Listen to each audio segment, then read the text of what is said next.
نہیں، اس میں اللہ کے ان للہ تسعۃ وتسعین اسما، حدیث کے الفاظ جو ہیں ان للہ تسعۃ وتسعین اسما من احصاها دخل الجنہ، کہ اللہ رب العالمین کے 99 نام ہیں، تو اس میں 100ویں نام کی نفی نہیں ہے اس کے اندر. ہاں نہیں، اللہ نے جتنے نام بتائے ہیں وہ تو 99 سے بھی زیادہ ہیں جو کتاب و سنت میں ہیں، لیکن اللہ نے کہا کہ 99 جو نام ہیں، اگر کم سے کم پورے ناموں میں اللہ کے جو 99 جو نام ہیں، 99 جو نام ہیں، ان کو بھی اگر کوئی پڑھ لیتا ہے، ان کا شمار کرتا ہے، ان کو سمجھتا ہے، عمل کرتا ہے، دخل الجنہ، تو جنت میں داخل ہو جاتا ہے. یہ مطلب ہے اس کا. 93 یا 99 پورے اسی حدیث میں ہیں. جی چلیں آگے پڑھتے ہیں ہم لوگ. وهو سبحانه وتعالى قد جمع فيما وصفه به نفسه بين النفي والإثبات، کہ اللہ رب العالمین نے جمع کر دیا ہے اپنی تمام صفات کو نفی اور اثبات کے درمیان. اگر آپ سے کہے یہ جملہ لکھ کر کہ مثل صفات اللہ السلبیہ، کیا مشکل ہے اس کے اندر کہ اللہ کے صفات سلبیہ کی مثالیں دیں، یا اللہ رب العالمین کے صفات ثبوتیہ یا مثبتہ کی مثالیں دیں؟ تو کتنی ساری مثالیں آپ لوگوں نے پڑھی ہیں، بلکہ آگے آ رہا ہے، دیکھیے یہی پر ذکر کر رہے ہیں. فَلَا عَدُولَ لِأَهْلِ السُّنَّةِ وَالْجَمَاعَةِ أَمَّا جَاءَتْ بِهِ الْمُرْسَلُونَ، انبیاء جو کچھ اللہ کے اسماء و صفات بیان کیے ہیں، جو کچھ لے کر آئے ہیں، اہل سنت والجماعت اس سے انحراف نہیں کر سکتے. فلا عدول کے معنی یہاں پر انحراف کے ہیں، عدول یہاں پر معنی انحراف کے ہیں، منہ موڑنے اور روگردانی کرنے کے ہیں. تو فلا عدول لأهل السنت والجماعت، ہاں عدلہ ہے وہ تعدیل بدلنا، عدول انحراف کرنا، کہ اہل سنت والجماعت انحراف نہیں کرتے ان چیزوں سے جو انبیاء و رسول لے کر آئے ہیں. تو انبیاء و رسول نے اللہ کے جن اسماء و صفات کا تذکرہ کیا ہے، اہل سنت والجماعت اس سے انحراف نہیں کرتے. فإنه الصراط المستقیم، وہی صراط مستقیم ہے. اور صراط مستقیم کیا ہے؟ صراط الذی انعم اللہ علیہم من النبیین والصدیقین والشہداء والصالحین، ان لوگوں کا راستہ ہے جن پر اللہ تعالیٰ نے انعام کیا ہے نبیوں، سچوں، شہداء اور صالحین میں سے. وقد دخل في هذه الجملة، یہاں سے بہت اہم بات شروع ہو رہی ہے، دیکھیے. وقد دخل في هذه الجملة ما وصف به نفسه في سورة الإخلاص التي تعدل ثلث القرآن. اور یہ جو جملہ ذکر کیا نا اوپر، کون سا جملہ؟ نہیں، جمع فيما وصف به نفسه بين النفي والإثبات. اس جملے میں یہ جملہ، وفي هذه الجملہ سے مراد کون سا جملہ؟ جی، وهو سبحانه قد جمع فيما وصف به نفسه بين النفي والإثبات، اس جملے میں یہ جملہ مراد ہے. وقد دخل في هذه الجملة، کیا داخل ہے اس جملے میں؟ ما وصف به نفسه في سورة الإخلاص، سورہ اخلاص میں اللہ نے جن صفات کا تذکرہ کیا ہے وہ ساری صفات اس جملے میں داخل ہیں. کس جملے میں؟ بولیں کون سا جملہ؟ کون سے جملے میں داخل ہیں؟ ارے ابھی میں نے بتایا. جی، شیخ الاسلام ابن تیمیہ رحمہ اللہ نے جو کہا اوپر کہ وہ سبحانہ، اللہ سبحانہ وتعالی قد جمع فيما وصف به نفسه بين النفي والاثبات، کہ اللہ نے اپنی صفات کو نفی اور اثبات دونوں میں جمع کر دیا ہے. تو اس جملے میں یہ صورت بھی داخل ہے. کیوں یہ صورت داخل؟ اس صورت کے اندر دیکھیں آپ، اللہ رب العالمین کے صفات مثبتہ بھی ہیں اور صفات منفیہ بھی ہیں، پڑھ کر دیکھیں.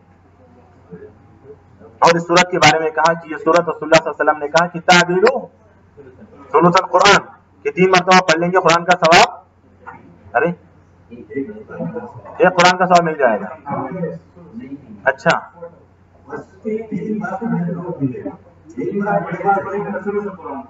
اچھا اچھا، مطلب یہ کہ سورہ اخلاص کو 3 بار پڑھیں گے تو پورے قرآن پڑھنے کا ثواب مل جائے گا. اچھا جی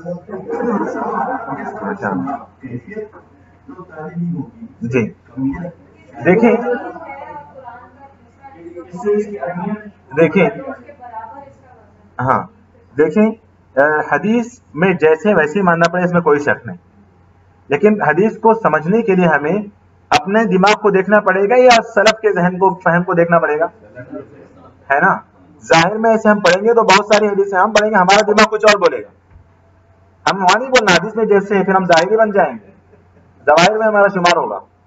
ہاں ابن اعظم وغیرہ جیسے ظاہری تھے، ظاہر دیکھ کے بس فیصلہ کر لیں، نہیں، ہمیں سلف کا فہم، سلف نے کیا کہا اس بارے میں.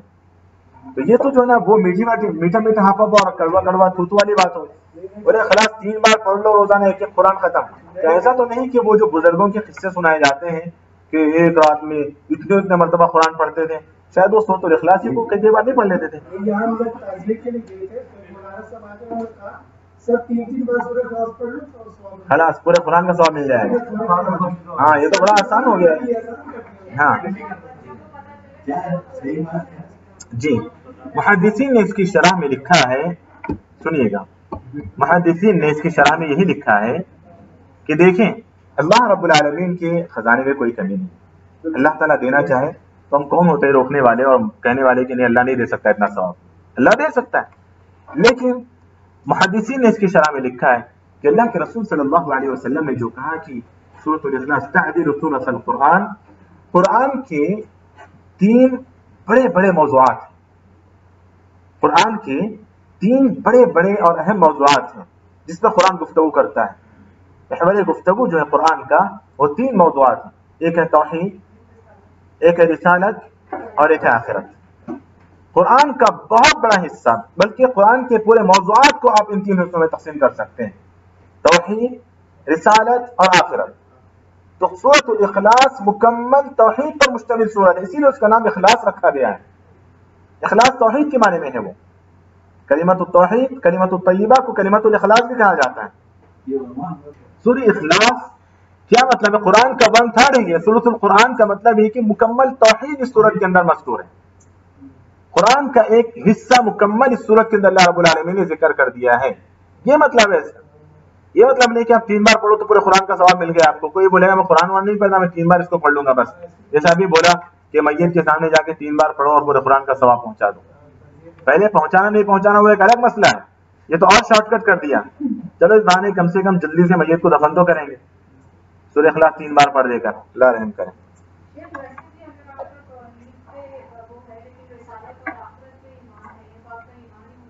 ایمانی مکمل نہیں ہے بالکل. تو بہرحال یہاں پر سورۃ الاخلاص کو جو ثلث القرآن کہا گیا اس لیے کہ قرآن کا ایک موضوع جو ثلث القرآن پر مشتمل ہے وہ توحید کا موضوع ہے، اور سورۃ الاخلاص مکمل توحید پر مشتمل ایک سورت ہے. اور اس سورت کے اندر یہاں کیوں شیخ الاسلام نے اس سورت کو ذکر کیا تو کہتے ہیں کہ اس سورت میں اللہ رب العالمین نے اپنی صفات مثبتہ کا بھی ذکر کیا ہے، یعنی صفات ثبوتیہ کا بھی ذکر کیا ہے، اور صفات سلبیہ یعنی صفات منفیہ کا بھی ذکر کیا ہے. پڑھ کر دیکھیے، قل هو اللہ، بسم اللہ الرحمن الرحیم، قل هو اللہ احد. احد ہم اللہ کو بھی لے سکتے ہیں، اللہ کا ذاتی نام ہے احد. اللہ الصمد ثبوتی نام ہے، ثبوتی ہے. اس کے بعد دیکھیے لم یلد منفی ہے، ولم یولد ولم یکن لہ کفوا احد منفی ہے. تو اللہ رب العالمین نے اس سورت کے اندر اپنی صفات ثبوتیہ اور صفات منفیہ جس کو ہم صفات سلبیہ کہتے ہیں دونوں صفتوں کا تذکرہ کیا ہے. تو اہل سنت والجماعت، اہل سنت والجماعت اللہ رب العالمین کی صفات ثبوتیہ پر بھی ایمان رکھتے ہیں، صفات منفیہ پر بھی ایمان رکھتے ہیں، کیونکہ اللہ تعالیٰ نے اپنی صفات کو دونوں میں جمع کر دیا ہے، اس بات میں اور نفی دونوں میں جمع کر دیا ہے. اس کی بڑی مثال یہاں پر سورۃ الاخلاص ہے. اور اسی طرح اس کے بعد آیت الکرسی کا ذکر کر رہے ہیں شیخ الاسلام ابن تیمیہ رحمہ اللہ. آگے پڑھتے ہیں. اس کے بعد دیکھیے شیخ الاسلام ابن تیمیہ رحمہ اللہ نے آیت الکرسی کا ذکر کیا، کہا وصف به نفسه. میرے خیال میں اگر شروع کریں گے آیت الکرسی تو پھر ٹائم لمبا ہوگا، اسی لیے ہم رکتے ہیں یہاں پر. اللہ تعالیٰ سے دعا کرتے ہیں کہ اللہ رب العالمین جو کچھ ہم نے پڑھا ہے سنا ہے اللہ تعالیٰ عمل کی توفیق عطا فرمائے. ہمیں اللہ تعالیٰ پکا سچا موحد بنائے، ہر طرح کے شرک، ہر طرح کی بدعات و خرافات سے اللہ ہم سب کی حفاظت فرمائے، آمین۔ وصلی اللہ وسلم وبارک علی نبینا محمد وعلی آلہ وصحبہ اجمعین، والحمد للہ رب العالمین۔ سبحانک اللہم وبحمدک، اشہد ان لا الہ الا انت، استغفرک واتوب الیک۔